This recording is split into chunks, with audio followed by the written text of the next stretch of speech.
1 2 হইতেছে, এতনি চালু করতে হবে। ওই দেখলি তো উইলিয়াম কাকু ইতিমধ্যেই উপস্থিত হয়ে গেছে। আর নমস্কার কাকু, প্রথমে নমস্কার জানাই। আর আমার প্রথম এটা, আমার 53 সাবস্ক্রাইবার হয়েছে, নতুন শুরু করেছি, একটু আশীর্বাদ করবেন। আচ্ছা, এবার প্যান্ডেলের কথায় আসা যাক। আচ্ছা কাকু, এবার কি মন্দির হতে চলেছে আমাদের এখানে আইডিয়া? আমরা এবছর ব্যাংককের বৌদ্ধ মন্দির অর্থাৎ অরুণ মন্দির, সেটি আমরা এবার তুলে ধরেছি। আমাদের এটা সম্পূর্ণ সামুদ্রিক ঝিনুক, লক্ষ লক্ষ ঝিনুকের মাধ্যমে, হস্তশিল্পের মাধ্যমে আমরা পুরো ফুটিয়ে। আর প্যান্ডেলের উচ্চতা কীরকম হবে? উচ্চতা গতবারের মতো হবে, চওড়া বরঞ্চ এবছর 30 ফুট আরও বেড়েছে, অর্থাৎ 150 ফুটের মতো আমাদের চওড়া দাঁড়িয়েছে। উচ্চতাটা গতবারের মতোই আমরা চলে। আর এবছরের আলোকসজ্জায় কী চমক আলোকসজ্জা গতবার 2 বছর টাওয়ার হয়েছিল, সেটা অন্য ধরনের লাইটিংয়ের চমক ছিল। এবছর আমাদের অন্য ধরনের, আর লাইটিংয়ের চমক থাকছে কিন্তু অন্য স্বাদে দিচ্ছে। আচ্ছা, তো বন্ধুরা শুনতেই পেলেন।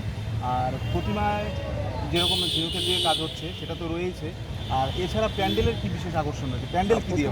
প্রতিমায় একটা বিশেষ আকর্ষণ যেটা গত বছর থেকেই শুরু হয়েছে, সেন্টু জুয়েলার্স থেকে আমাদের কেজি কেজি সোনা দিয়ে মায়ের অলঙ্কারগুলো সাজসজ্জা হয়।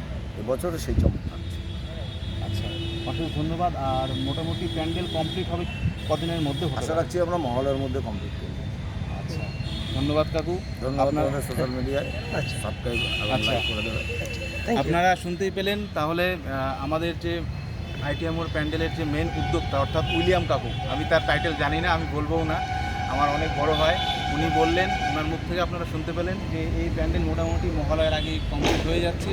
আর বিশেষ আকর্ষণ থাকছে, সোনা দিয়ে প্রতিমা সাজানো হবে এবং প্যান্ডেলের উচ্চতা যা হবে তার সেমই থাকবে এবং আলোকসজ্জায় বিশেষ বিশেষ চমকপ্রদ রয়েছে। এবং আমি আবার আপনাদের সামনে তুলে ধরবো, মোটামুটি 3 দিনের মধ্যে আবার আমি তুলে ধরবো আপনাদের কী আপডেট আসছে এবং দুর্গাপূজার আগাম শুভেচ্ছা বার্তা আপনাদের সকলকে জানাচ্ছি। এখানেই আমার ব্লগ শেষ করছি। সেটা হ্যাঁ, ভিডিও থেকে দিতে পরপর কোনো এডিটের কোনো ব্যাপার নাই। এটা কি সেবা তো কত?